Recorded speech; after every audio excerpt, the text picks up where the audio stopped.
Here in Seattle, we don't really have a lot of tiki bars, but what we do have is a lot of bars hosting tiki nights. On this episode of Tiki with Ray, we're going to be talking about tiki nights, and are they your just desserts, or could they be a stepping stone to something greater?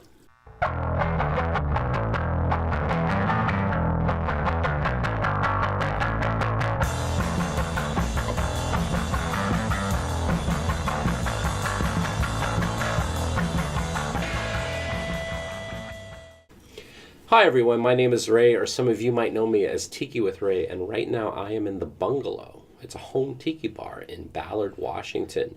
The owners of this place are Robb and Sarah. Say hello. Hello. Hey there. Now, we're going to talk about something that's maybe a little bit polarizing in some respects, maybe not, but it's tiki nights. There's a lot of bars out there that they'll just be like a regular bar, but what they'll do is they'll have a Tiki Tuesday, or Wednesdays are tiki nights, where normally they don't serve tiki drinks, but on this particular night they pull out the orgeat and they pull out the limes and they make tiki drinks. Now, is this a good thing or a bad thing? Is it cheapening out as opposed to just having a full-on tiki bar? Well, that's what we're going to talk about today. And I don't know. I have mixed feelings about it. What do you think, Rob? I say the more the merrier, man. If I can go to a bar, even if it's one night a week, and get myself a quality, classic tiki concoction, Yeah. I'm going to do it. What do you think, Sarah? I absolutely agree. We don't have many legit tiki bars, decor-wise, here in Seattle. AKA maybe none. Yeah. So, I mean, we got to take what we can get. So I absolutely appreciate the opportunity to have beautiful craft cocktails that are tiki drinks. I don't care what night of the week it is, so Yeah. we're lucky to have them. Yeah. The main thing I love about tiki bars is that I like the environment. I like the escapism. I like the full immersive experience. And a tiki night at a bar is just giving you one aspect of that. It's a tease. It's a tease. That's maybe a good way to say it. But I don't know. I take what I can get up here, Exactly. We have to enjoy the opportunities that we have in Seattle because we don't have full-blown tiki bars like they do in San Francisco or Los Angeles or, Chicago or wherever else. So if we have some bartenders that are willing to, have that knowledge and have the passion to make these, incredible tiki concoctions with the fire and the stuff and things, the whole theatrics of it. Sure. We're happy to get it wherever we can because we don't have a legit tiki bar here. That's a good point. And let's be honest. I mean, there are some places I've been to where the decor is awesome, but if the drinks aren't good, what's the point? In my opinion, when it comes to a good tiki experience, there's three things. My feeling is music, decor, and obviously the drinks make up a good tiki bar, a good tiki experience. In your opinion, what is what would you say is the most paramount? Sarah? To me, I think the drinks are paramount. Drinks are paramount? Why do you say that? Because of the fact that here in Seattle, like you said, we don't have really a legit full-on tiki bar that's credible, right? Yeah. So the places that we do have, what makes them shine is their drinks. Yeah. What about you, Rob? Thank you, Ray, for giving me the moment to add my opinion to the conversation. No, actually. Oh, you're welcome, Rob. Because I wasn't gonna. Right. It was all. I was only really. This has only been a ruse. I was only to interested. have an interview between the two of us. I was only interested. You were only a pawn. I was just making the drinks. I was only interested in Sarah's answer, but. What's your answer, Rob? Hold on, I'm gonna check my email while you do that. I'm gonna go to the bathroom real quick. Thanks for sharing that. I would say, in all honesty, it's the room. Yeah, it's the room. Even if I walk into a place, and it's if I feel like that feeling like you're a kid walking into a candy store and you're wowed by everything, the decor and the lighting, or even if they put a shitty drink in my hand, yeah, I'll drink it up Your Gladly. number one, all about vibe. Vibe. I'm a vibe man. I completely agree. For me, paramount is decor. I agree. When you walk into a bar, the reaction needs to be like almost like a gut punch. And be Yeah. oh my, wow, look at this. Oh my Yeah. God, can you believe that? Yeah. The first impression, I think, is awesome. But the thing but the drinks gotta at least be decent, in my opinion. Because there are places where I've been to where the decor is great. But at the end of the day, if what you're drinking doesn't taste very good, what's Right. the point, you know? Well, I think some of that comes back to you as a customer. You should take a look at the menu, take a look at what they got in the back bar, and order appropriately.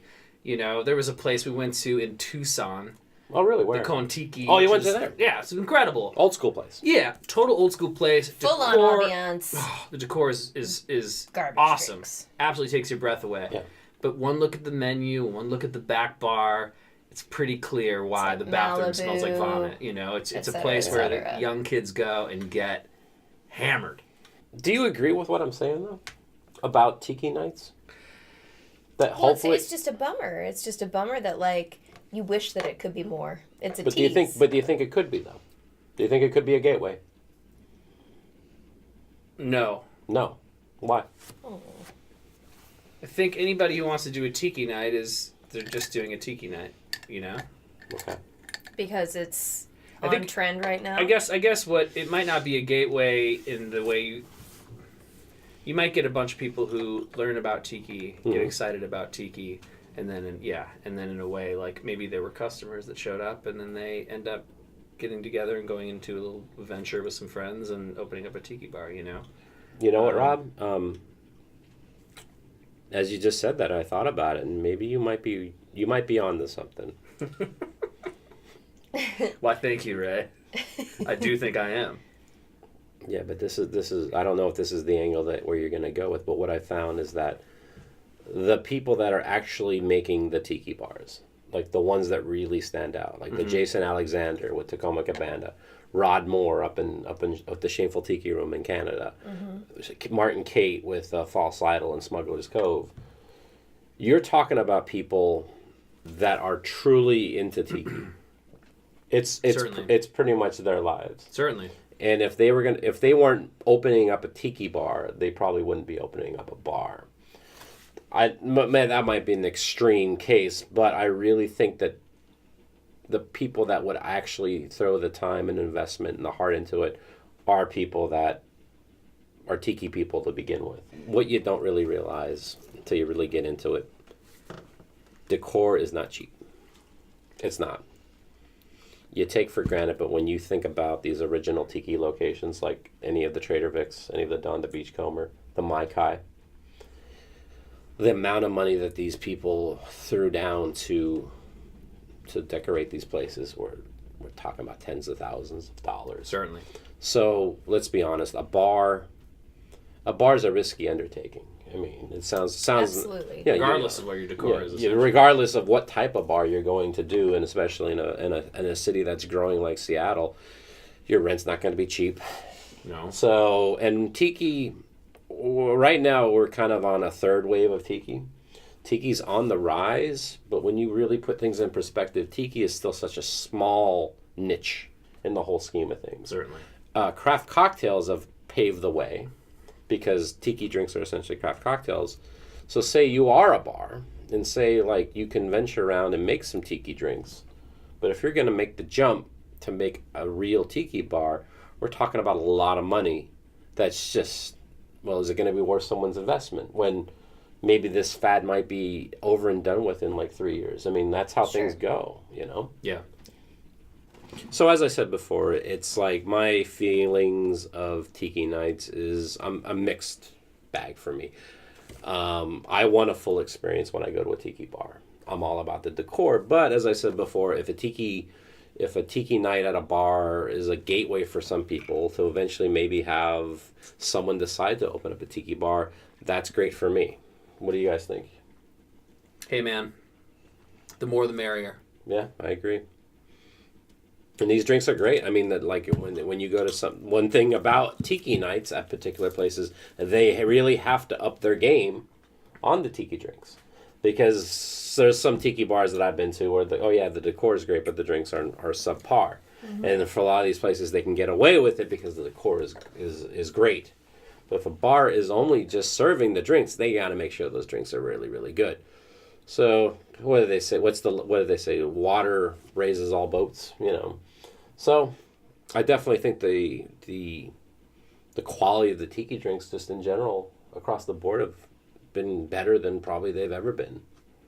Yeah. Yeah, people have to try harder because in Seattle we don't have that. We don't have the ambiance. No. So. But yeah, it's. So as a result, maybe we have some of the better tiki drinks in the nation. I think so. As I said, I've been to a lot of places, and I think a lot of the tiki mixologists that we have up here will give any of those places a run for their money. Yeah. Well, in Seattle, Absolutely. we always take our culinary experiences very seriously up here. Absolutely. There's a lot of competition, and there's also a lot of discerning palates, and frankly, there's a lot of expendable income up here. Yes, there is. So, I think all of that factors into raising the quality, pretty high up. But I think the one thing when you're talking about tiki stuff too is you got to remember also the this is gonna sound a little corny, but the other magic ingredient is like to have fun. Yeah, absolutely. You got to go and you got to make sure it's fun for everybody involved that shows up, walks through the door, and takes a seat. That boils down to the bartender. Yeah. Is that a bartender that wants you to have a good experience, is willing to chat with you about the ingredients, how did you make the syrups, what's that rum? Are they going to bring it down and tell you what it is and let you have a tiny little taste of it? Yeah. That's what makes it tiny fun. Taste. Absolutely. That goes a really long way, and that definitely makes people want to go back to places. I agree with you. So. Well, Rob, take us out of here. Oh, well, hey, you know what? First, I want to give you a cheers. Thank you. Thanks for coming to the bungalow again. It's always nice to have you. My pleasure. And we'll see you next time. We'll talk a lot about a little. And aloha, mahalo, and good night. Good night. Good night.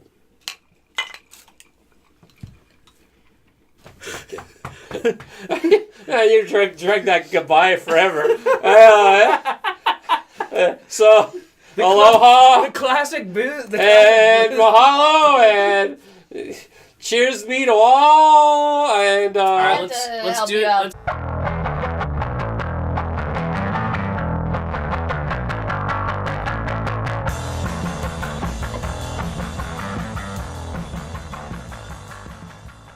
There's actually there's a bar that we actually should talk about in Seattle, and that's Rumba.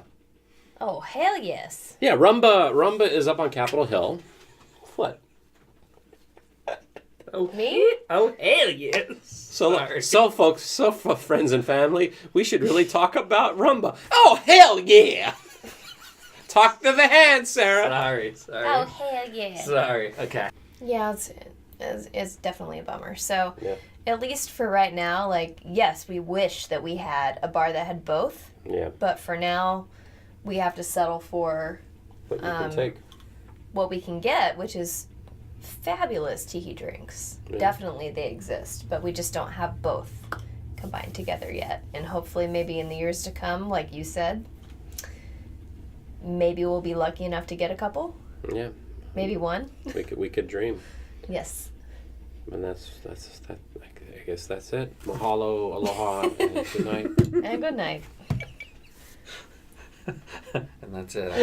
It really went really low. It went really melancholy near the end. That's really sad. And the drinks you got, you take what you can kind of get, and we have the good drinks, but we don't got anywhere to drink them. I'd really like to have a full-on tiki bar. God damn it. Well, maybe if we click our heels and think, maybe we'll have a home tiki, maybe. But we don't have it right now. It's just a fact. It's like Seattle don't you know we don't have it? Seattle sucks for tiki, but God damn it.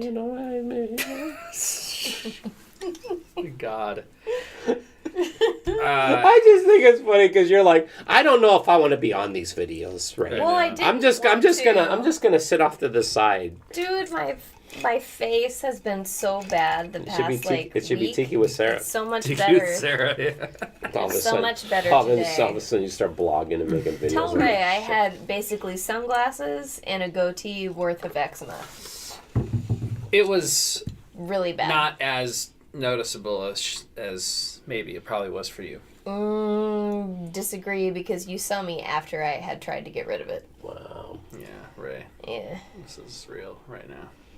Well, you look amazing now. Yeah. Thank you. Well, it's because we got me some special stuff yesterday, and it's really helping, so I feel less gross. Good. And with that, aloha, mahalo, and good night.